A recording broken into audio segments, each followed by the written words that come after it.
हाजिर हरियाणा में आप सभी का स्वागत है। आज हाजिर हरियाणा में हमारे साथ एक ऐसी शख्सियत से आपको रूबरू कराते हैं। हमारे बिल्कुल मध्य में देख सकते हैं रमेश जैन जी, वरिष्ठ भाजपा नेता, और उनके पूर्व बगल के अंदर बीजेपी के कर्म योद्धा सुरेश पवार जी, और उनके ही साथ बगल के अंदर युवा वरिष्ठ भाजपा नेता नवीन रोड़ी जी। तो आइए हम परिचय कराते हैं आपसे वरिष्ठ भाजपा नेता रमेश जैन जी से। रामलला जो कि एक छत के तले सन 1992 का जब वो अयोध्या, और उस अयोध्या के उस महासंग्राम के जो साक्षी थे वो रमेश जैन जी थे।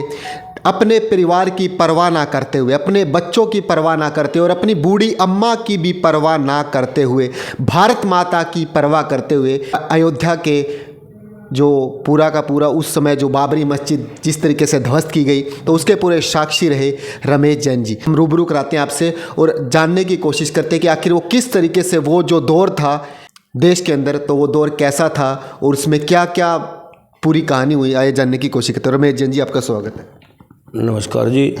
मैं संगठन से पिछले 57 वर्ष से जुड़ा हुआ हूँ और मैं संगठन में पूरी निष्ठा से काम कर रहा हूँ। 92 से पहले ही कभी बाढ़ आए, कभी कुछ आया, तो उसमें मैं प्रमुखता से मैंने भाग लिया हुआ था।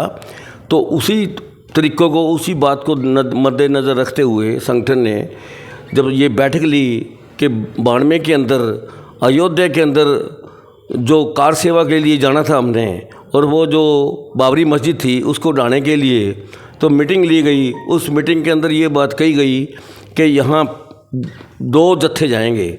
तो दो जत्थों की जब बात आई तो मैंने उठ के बात मैंने कहा जी 2 जत्थे कभी नहीं जाते, जत्था एक ही जाता है। उस जत्थे तो उन्होंने पलट के मेरे से बात की, हमारे अधिकारी ने, कि आप 2 जत्थे नहीं जाएंगे तो रमेश जी आप बताइए। मैं कहा मैं पहले जत्थे में पहले सबसे जाऊंगा, मेरा नाम सबसे पहले लो, आप लिखो नाम मेरा, और मैं जाऊंगा अयोध्या। हालांकि मेरा परिवार मुझे अलाउ नहीं कर रहा था। मेरी बूढ़ी माँ थी, मेरे 5 बच्चे थे, मेरी बीवी थी, काम मेरे पास कोई था नहीं, लेकिन मेरा देश प्रेम, मेरी श्रद्धा, वो ये मेरे को बार बार झकझोड़ रही थी कि रमेश जैन तेरे को जाना चाहिए। और मैं वहाँ गया। वहाँ जाने के बाद मैंने साथियों को अपने साथ लेके वहाँ पहुँचे, तो हमें वहाँ ऐसा लगा कि ये जो कार सेवा है ये कहीं यहाँ तक सीमित ना रह जाए कि हमने बस दर्शन कर लिए, हमने अयोध्या देख ली। हमें मन के अंदर हमारे बहुत ज़्यादा उत्तेजना थी। हमें जो वहाँ काम मिलता रहा हम करते रहे। यहाँ तक कि वहाँ कब्रिस्तान था, ये लोग डरते थे भी कब्रिस्तान को छेड़ने से ये हो जाएगा वो हो जाएगा। तो सबसे पहले मैंने कस्सी उठा के पहली कब्र मैंने तोड़ी थी वहाँ। जब BBC लंदन से भी जो है ना इसका पूरी तरह से लेख आया था, पूरी तरह ब्रॉडकास्टिंग हुई थी, तो उस जगह पे हमें जगह दी गई। हम वहाँ ठहरने के बाद जो ढांचा ढाने की बात आई, तो देखो सभी लोग ताकतवर नहीं होते। तो सबसे पहले जो सरसा वाले जो लोग थे वो हम भाग के गए। जो बुज़ुर्ग लोगों को हम बैठा दिया हम लगे, समझो सुबह नहा के लगे, सरयू नदी पे नहा के आए थे, और सुबह 8 बजे लगे थे, और मीटिंग हुई, पब्लिक मीटिंग के बाद लगभग 11-12 बजे हमने शुरू किया था तोड़ना, और रात को 7 बज गए थे। 7 बजे जब ढांचा लास्ट वाला रह गया था, 3 गुम्बद थे, तीसरा गुम्बद रात को 7 बजे हमने जो डायनामाइट्स लगाया, तो वो भी डायनामाइट से नहीं टूटा। फिर हमने सभी समसों ने मिलके उसमें सांकल डाली और उसको तोड़ा। तो रामलला के नारे लगे। उसके बाद उसी वक्त 10 मिनट बाद एक न्यूज़ आती है कि सभी सरकारें भंग कर दी गई हैं भारतीय जनता पार्टी की। तो वहाँ ऐसा माहौल था कि हम शायद जिंदा वापस आएँ, क्योंकि सेंटर में कांग्रेस की सरकार थी, नरसिम्हा राव जी की सरकार थी, और होम मिनिस्टर जी चौहान साहब का हेलीकॉप्टर हमारे ऊपर घूम रहा था, लगातार 1.5 घंटे तक घूमा। तो हमने जब वो ढांचा तोड़ने के बाद हमें एक ही आज्ञा मिली, अनाउंसमेंट हो रही थी कि आप लोगों ने सिर्फ कीर्तन करना है। अगर आपके कोई लाठी मारे, लाठी खानी है, मारनी नहीं है। अगर आपके कोई गोली मारे तो गोली को खा लेना है, वापस जवाब नहीं देना, सिर्फ कार सेवा करनी है। हमारी लाइन मंदिर से लेके रेलवे स्टेशन तक 2 लाइनें लगी हुई थी, जिसमें कस्सी, बट्ठल, ये बाल्टियाँ, इस तरह की चीज़ें थी, वो कार सेवा हो रही थी। तो हमने वहाँ उस जो सारी मिट्टी इकट्ठी हुई, सारा ढांचा जो टूटा था, उसको जमाने के अंदर बहुत समय लगा हमें। रात के 2 बज गए थे। 2 बजे रामलला जी की फ़ोटो हमने वहाँ विराजमान की। रामलला के वहाँ नारे लगे। रात को ही हमने पता किया भी अब ट्रेन से वापस जाना चाहिए। हम ट्रेन से वापस जाने के लिए, मैं ज़रा थोड़ा सा फास्ट था, मैं वहाँ ट्रेन पे स्टेशन पे भाग के गया। तो वहाँ ट्रेन का पता लगा भी सवेरे 7:30 बजे ट्रेन जाएगी गोरखपुर टू दिल्ली। तो हमने वो ट्रेन, अब 4 घंटे और रह गए थे। 4 घंटे हमने वह मंजर देखा। जो मुसलमान लोग थे जिनके घर थे, वो लोग अपने अपने छोटी मोटी, कोई साइकिल का टायर था, कोई पीढ़ा था, कोई चारपाई थी, कोई टूटी हुई लकड़ी थी, इस तरह के खड़े कर करके जला के उन्होंने कार सेवकों के उन्होंने नारे लगाए भी कार सेवकों ने जला दिए हमारे घर मुआवजे लेने के लिए। तो हम लोग उधर से भी गिरे हुए थे। हमें ये हिदायत थी भी कोई आदमी आपको ये कहे कि आप इस रास्ते से स्टेशन चले जाओ, आपने उनका बात नहीं माननी। आपने सिर्फ अपने दिमाग का उपयोग करना है और ये देखना है ये कार सेवक है या कोई और है। हम उससे भी बड़े घबराए हुए थे। तो सवेरे तक हम कीर्तन करते रहे, सारी रात कीर्तन करते रहे। ना कोई चाय, ना कोई पानी, ना कोई रोटी, कुछ भी नहीं था। सवेरे 7:30 बजे हम ट्रेन पे जब जाने लगे तो हमारी जेब में मात्र 18 लोगों के पास मात्र 400 रुपये थे। 2 टिकटें मैंने बाबू ओम प्रकाश वकील, प्रोफेसर गणेशी लाल जी की, ताकि ये बुजुर्ग थे, इनकी 2 टिकटें सरसा तक की बनवाई। हम अयोध्या से दिल्ली बिना टिकट के आए और दिल्ली से सिरसा बिना टिकट के आए। और यहाँ आने के बाद हमें तो बाद में पता लगा कि यहाँ तो हर आदमी श्रेय लेने को तैयार है। वहाँ तो कोई ऐसी बात ही, कोई एक भी आदमी नहीं था। कोई आदमी कहने लगा मैं अरेस्ट था, कोई कहा मैं वहाँ, कोई अरेस्ट कुछ नहीं थे। ये लोग सब वापस भाग के आए। कोई दिल्ली से आया, कोई भिवानी से भाग आया, कोई कुछ आया। गए तो हम 18 लोग थे, जिसमें अब भी 5-4 लोग तो देखो जिनकी डेथ हो चुकी है, बाकी लोग आज भी जिंदा हैं। लेकिन उन लोगों को जो सम्मान, जो इज्जत संगठन में मिलनी चाहिए, वो बिल्कुल नगण्य है। उनको कोई भी, कहीं भी, कोई भी स्थिति में उनका मान सम्मान नहीं हो रहा। ये सबसे बड़ी दुख की बात है। जो इतनी बड़ी क्रांतियाँ करी, जिनके कारण से हमारी सरकारें आई हैं, जिन लोगों की वजह से देश के अंदर एक चेंज है, उनको कोई पूछ नहीं रहा। और जो ये छोटी मोटी बातों से सम्मानित हो रहे हैं लोग, उनको बड़ा सम्मान दिया जा रहा है। सिर्फ ये दुख की बात है। अगर आने वाले समय के अंदर भी, आने वाले समय में भी हम अभी भी रेगुलर हैं। 70 साल की मेरी उम्र हो चुकी है, अभी भी रेगुलर हैं। और अगर कोई जरूरत पड़ी तो देश हित में, संगठन के हित में, पार्टी के हित में, तो जितने पहले अग्रणी थे उससे भी बढ़ चढ़ के अग्रणी आज भी हैं हम, और आगे भी होंगे। लेकिन मैं, हमारे संगठन के जो संगठन को चलाने वाले लोग हैं, वे, उनका ध्यान हमारी तरफ नहीं है। वो अभी तक हमें वो मान सम्मान नहीं दे पा रहे। बस मेरे को इतना दुख है, बस। नहीं तो आज पार्टियां इतनी स्टेटों में सरकारें हैं, सेंटर में सरकार है, तो थोड़ा सा इस बात का मुझे दुख है। बाकी सब कुछ बिल्कुल ठीक ठाक है। सरकार बहुत बढ़िया, नायब सिंह जी की बढ़िया चल रही है, मोदी जी की बढ़िया चल रही है, बाकी स्टेटों में बढ़िया चल रही है। तो मेरी तो तन मन धन से मैं उनके साथ हूँ, आज भी हूँ, कल भी हूँ और आगे भी रहूँगा। तो देश के इतिहास से जुड़ी और भी रोचक जानकारियां हम रमेश जैन जी और उनके साथ में जो बगल में बीजेपी के कर्म योद्धा सुरेश पवार जी, और उन्हीं के बगल के अंदर नरेश सैनी जी, आप कैमरे के माध्यम से दिखाइए, नरेश सैनी जी जो कि बीजेपी ओबीसी मोर्चा में जिला महामंत्री पद पर रहे और इस समय भी बीजेपी के सक्रिय सदस्य के तौर पे बीजेपी के हर कार्यक्रमों में अपनी भागीदारी सुनिश्चित करते हैं। तो और आइए जानकारियाँ जानने की कोशिश करेंगे कि 1992 का जो एक लंबा दशक, जो कि एक लंबी लड़ाई थी कार सेवकों की, वो रमेश जैन जी ने लड़ी।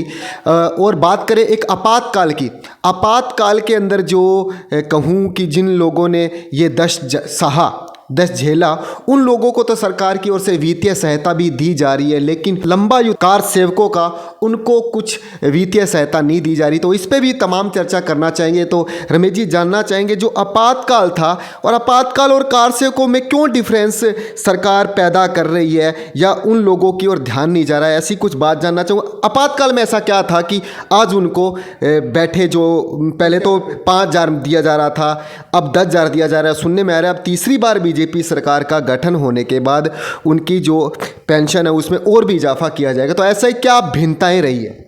ऐसा है कि जो बिल्कुल मन से दिल से जो पार्टी का संगठन का काम करने वाले लोग हैं, मैं उन लोगों में हूँ। और मान सम्मान का पार्टियों में, संगठन में, समाज में सभी भूखे होते हैं और मैं भी हूँ। लेकिन इन्होंने 2 बार प्रयास किए थे। दोनों बार प्रयासों के अंदर मुझे सम्मान तो क्या मिलना था, मेरे बेइज्जती हुई 2 बारी, लगातार 2 बारी मेरी लिस्टों में नाम लिखे थे, स्पेशल नाम कटवाए गए, भगवान जाने किस कारण से कटाए गए। मैं 19 महीने 75 की बात कर रहे हैं 75 से लेके और 75 के अंदर जो 19 महीने लगातार इमरजेंसी लगी, मैं 19 के 19 महीने मैंने काम किया। संगठन के कहने से उन्होंने कहा जो 25 साल से नीचे के लोग हैं उन्होंने गिरफ्तारी नहीं देनी। हमारे वो विभाग प्रचारक थे कश्मीरी लाल जी, सबको पता है, जो आज बहुत बुजुर्ग अधिकारी हैं उनको पता है, आज जो प्रचारक हैं उनको पता है, लेकिन वो भगवान जाने जानबूझ के इस बात को क्यों चुप बैठे हैं कि वे लोग जो लगातार 19 महीने काम करने वाले हैं उनको अपमानित क्यों करने लग रहे हैं। उनको अगर वो कोई मतलब उनको किसी तमगा नहीं लगा सकते, अपमानित क्यों करने लग रहे हैं। जो लोग 3 दिन अंदर रह के आ गए उनको तो वो ये सोच रहे हैं हमने वो शहीदी दिखा दी। और जो लोग 19 महीने, मैं परिवार में इकल्ला कमाने वाला आदमी, मेरी माँ के, मैं एक ही बेटा और मेरी बूढ़ी माँ और मेरे 5 बच्चे छोटे थे। अब मुझे एक बात बताओ, वो बंदा अगर लगातार 19 महीने अगर किसी संगठन का काम कर रहा है, और कितनी खौफ थी, मेरे को किसी ने ये कह दिया कि दर्पण आप जरा दर्पण लगा के दिखाओ। मैंने कहा दर्पण लगाने के बाद मैं थाने के आगे दर्पण लगा के दिखाऊंगा। मैंने थाने के गेट के ऊपर दर्पण लगाया, मैंने चैलेंज कबूल किया। रात को 2:30 बजे जाके मैंने थाने के आगे दर्पण वो लगा के आया जिसपे बैन था। तो हमें तो पारितोषिक कोई मिले ही नहीं। आज भी हम कम से कम इतना सम्मान तो चाहते हैं भी। इमरजेंसी के अंदर जिन लोगों ने इमरजेंसी को देखा नहीं, सुना नहीं, वो सम्मानित होने लग रहे हैं। जो लोग हमारे जेलों में थे, जिन्होंने सत्याग्रह करना था, तय था, वो लोग ही सत्याग्रह करेंगे। बाकी लोग जो सत्याग्रह कर रहे हैं उनकी सहायता करेंगे, उनके लिए वकील ढूंढेंगे, उनके लिए पैसा इकट्ठा करेंगे, उनके परिवार का ख्याल रखेंगे, उनका केस लड़ेंगे और तारीखों पे जाएंगे, उनसे तारीखों पे मिल के आएंगे, उनको मिठाई दे के आएंगे, फ्रूट दे के आएंगे। वो काम करता था रमेश जैन, और रमेश जैन को उन्होंने बिल्कुल अवॉइड कर दिया। मेरे समझ नहीं आती है लिस्ट किसने बनाई, क्यों बनाई, हमें क्यों निकाला गया। मैं आज भी सक्रिय हूँ, सक्रिय होने के बावजूद भी हमारे साथ इनको महसूस ही नहीं हो रहा। क्या मापदंड जो अनदेखी इनकी वो कर रहे हैं, मेरे को अभी भी समझ नहीं आने लग रही कि इनकी जो लिस्ट बनी थी वो लिस्ट बनाने वाले संगठन के आदमी नहीं थे।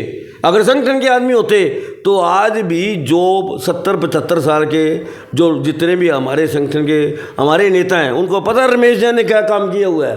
रमेश जैन के बारे में पता है उनको। मैं लगातार 1 महीना कश्मीरी ने कहा रमेश जी आज सख्ती हो रही है, आपके पीछे पड़े हुए हैं CID वाले। मैं तुरंत 1 महीना बॉम्बे भाग के गया, जबकि मैं बॉम्बे को जानता ही नहीं था। 1 महीना बॉम्बे लगा के आया, 1 महीना मैं शिमला लगा के आया।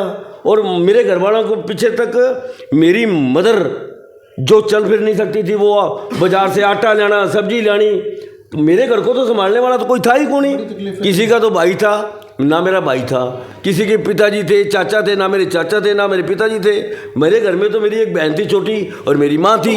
और जब मैं इतना कुछ कर गया, वो 75 से लेके आज तक 2024 आ गया, और मेरे से ये चीज़ें, जैसे आपने मेरे से इंटरव्यू लिया, 200 बार इंटरव्यू दे चुका हूँ, मैं लिस्ट में दे चुका हूँ। यहाँ तक कि मैंने यहाँ से अपना नोट्स भेजा, मेरे से दिल्ली नोट्स मंगाया सेंटर कार्यालय ने, वो नोट्स मेरा सेलेक्ट हो गया। पूरे हरियाणा के अंदर सबसे टॉप का मेरा जो नोट्स था, जो मैंने सारी बातें ये रिकॉर्ड लिखा मेरा, और उन्होंने मेरे को बधाइयाँ दी, भाई आप रमेश जी सिलेक्ट हो चुके हैं और आपके जल्दी कोई ना कोई आपको जिम्मेवारी आपको मिलने वाली है। उसको स्पेशल तौर से निरस्त कराया गया। ये बात मेरे को समझ नहीं आ रही भी, मेरा गुनाह नहीं पता लग रहा मैंने गुनाह क्या किया। तो ये तो मेरे साथ बेइंसाफ़ी हुई है। आज भी मैं ये इस बात के लिए तरस रहा हूँ। आज भी सरकार आए को 10 साल हो गए, यहाँ 10 से ऊपर हो गए, अभी तक 10 साल की पिछली खट्टर साहब के समय में भी मुझे खट्टर साहब, जो कि मेरे जन्मदिन पे मेरे को लेटर लिखते थे, आपकी दीर्घायु हो, 10 साल तक मेरे से एक दफ़ा भी यहाँ आने के बाद ये नहीं पूछा गया कि रमेश जी आप जिंदा भी हो या कहाँ हो। मेरे को दुख है इस बात का, मेरे को दुख है। चाहे वो इससे भी अगर ज़्यादा मेरे से कोई कर ले तब भी मैं पार्टी के साथ खड़ा हूँ, आज भी हूँ, कल भी हूँ और हमेशा रहूँगा। लेकिन मलाल मेरे को जरूर है, इतना बड़ा संगठन, इतना समझदार संगठन, और ये इतनी छोटी सी बात को नहीं सोच रहा तो दुनिया को मतलब हिंदू राष्ट्र कैसे बनाएगा। धन्यवाद। तो जैसा कि आप देख रहे थे कि जनसंघ से चले रमेश जैन जी, बीजेपी की जब स्थापना हुई 1980 के अंदर तो उसके फाउंडर भी रहे रमेश जैन जी। और इसके साथ स्पेशल, जैसा कि रमेश जैन जी ने कहा कि उनको टारगेट किया गया, लेकिन फिर भी अपनी वेग गति से बीजेपी के लिए लगातार काम करते जा रहे हैं।